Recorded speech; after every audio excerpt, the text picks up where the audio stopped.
Have you ever watched someone in power steal from you while preaching about rules and respect?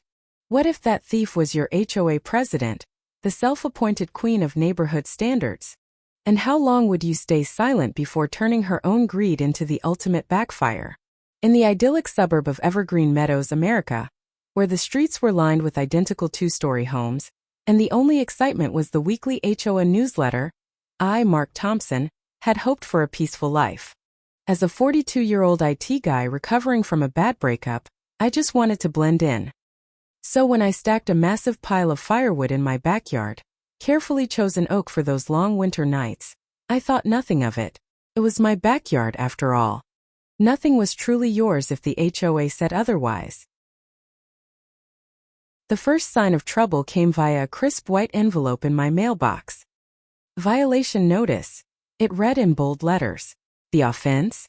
Unsightly outdoor storage disrupting neighborhood aesthetic harmony.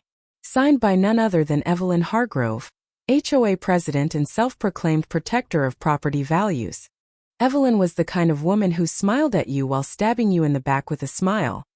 Outwardly, she was all bless your heart, and homemade cookies delivered to new residents. But she ruled the board with an iron fist wrapped in velvet gloves, enforcing rules that made Big Brother look lax. Grass must be exactly 2.5 inches. No vegetable gardens visible from the street, flags only on federal holidays. And apparently firewood piles were the devil's work, likely to attract pests and lower home values by 0.2%. Yeah, because a stack of wood was going to tank the market. I tried to comply at first. But the next citation came anyway, this time threatening a $250 fine if I didn't remove the hazard immediately. Then the theft started.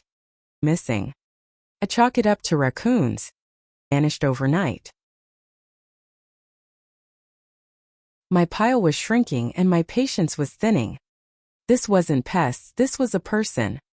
A bold, entitled person who thought my wood was community property. One evening, I decided to confront the issue like an adult. I walked next door to Evelyn's McMansion, clipboard in hand with my own notes. She opened the door, her face lighting up with that fake charm. Mark, how lovely to see you. Is this about the citations? We all have to make sacrifices for the greater good, you know. MS. I said calmly, keeping my voice steady. I've lost over 30 logs in the last 2 weeks. The citations mention removal for compliance, but I haven't seen any official crew. You wouldn't know anything about that, would you? She clutched her pearls dramatically, eyes wide with practiced innocence. Oh, Mark, dear. Perfect little community? How simply dreadful. Perhaps it's those pesky squirrels. Or maybe you're just imagining things after that stressful move of yours. We've all heard about your situation. Her smile never reached her eyes. The subtle dig at my divorce landed like a slap. I walked away fuming, but I wasn't done. That night I installed a small hidden camera aimed at the wood pile. The next morning the footage was crystal clear. Evelyn Hargrove herself in her HOA windbreaker, sneaking through my gate under cover of darkness, loading logs into a wheelbarrow like it was her personal shopping cart. She even paused to adjust her hair in my security light, smiling smugly as if she owned the place. I had her. I brought the video to the next HOA board meeting, held in the community center that smelled like old coffee and desperation. Evelyn presided like a queen on her throne, gavel in hand. Ladies and gentlemen, I began, projecting the clip on the screen. This is evidence of theft from my property by our own president. The room went silent for half a second. Then Evelyn stood, hand to her chest, voice dripping with wounded dignity. Mark, I am truly hurt. This is harassment. Lying on your neighbors? That's a clear violation of our privacy bylaws. I was simply enforcing the removal notice you ignored, community service if you will. The board has always supported me in maintaining standards. Her cronies on the board nodded vigorously. One even muttered, he's the real problem here, always stirring trouble. By the end of the meeting I had 2 new fines slapped on me for false accusations and disrupting harmony. The neighbors whispered as I left. Evelyn had spun the narrative perfectly. I was the angry loner, the outsider threatening property values. She was the victim. I went home that night boiling inside, but I didn't explode. Not yet. For the first time in weeks. Because while Evelyn was busy playing victim, I'd been watching. Learning. Preached rules broke everyone when no one was looking. And now it was time for poetic justice, the kind that would leave her perfectly coiffed world in ashes. Literally. I retreated to my garage, the one place in this controlled suburb where I still had freedom. The plan had been forming for weeks. Simple, elegant, and utterly satisfying. I selected a dozen logs that matched my pile perfectly, same size, same bark texture. With steady hands and an engineer's precision, I hollowed each one out, creating smooth cavities inside. Then came the special ingredient. A carefully measured, harmless mixture I'd tested far away in an empty field. Just enough to create a sharp pop and a dramatic puff of harmless smoke when heated. No fire hazard, no damage, just pure surprise. I sealed the ends seamlessly, making them indistinguishable from the real logs. They looked innocent. I placed the special logs right on top of the pile, the most tempting spot for a midnight raider. Then I waited, under its blanket of HOA-approved silence, but I knew she'd come. She always did. Night after night I watched from my darkened window, heart pounding with a mix of nerves and dark anticipation.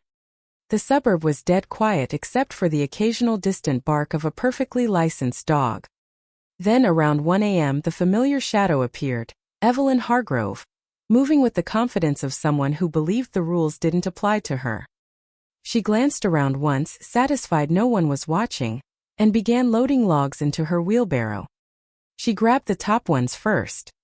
My special ones.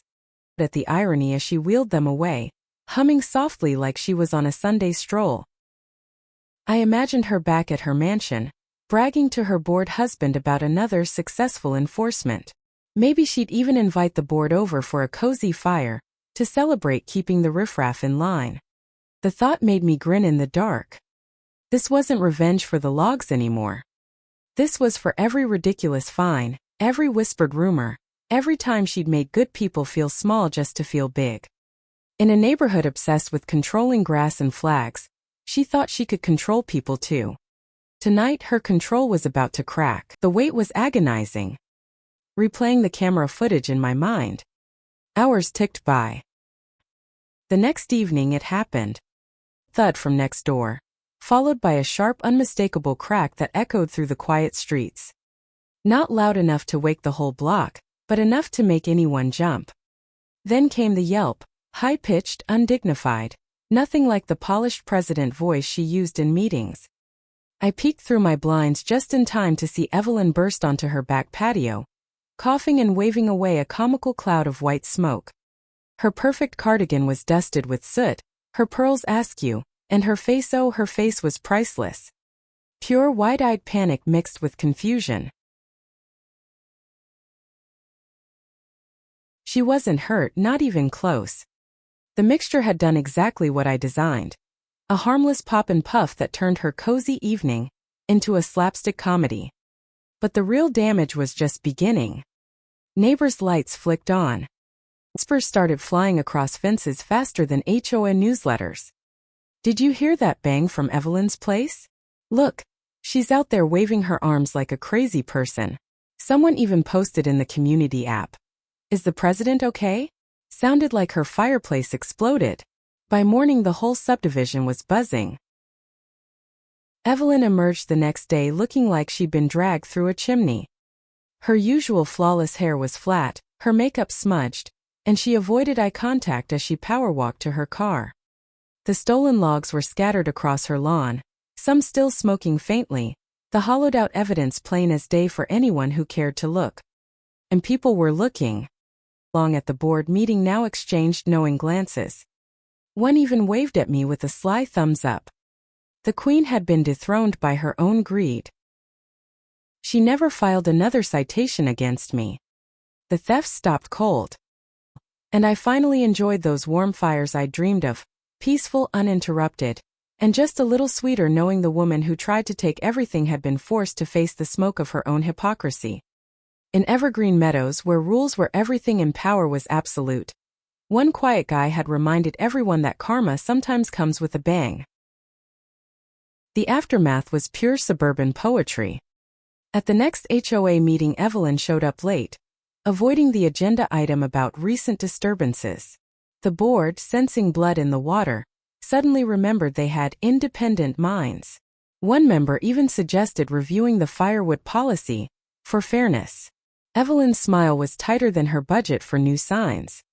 She muttered something about moving forward for community harmony, and quickly adjourned. The whispers followed her out the door like a trail of smoke. I never admitted a thing. The camera footage stayed private, my special logs were long gone, and the neighborhood had seen enough. Evelyn's reign of quiet terror slowly unraveled. A few brave residents started pushing back on other ridiculous rules. Someone planted tomatoes in their front yard, another flew a flag on a non-approved day, and nothing happened. The iron fist had lost its grip. Turns out when the enforcer gets exposed as the biggest rule breaker, the whole system wobbles. For me, the victory was quieter.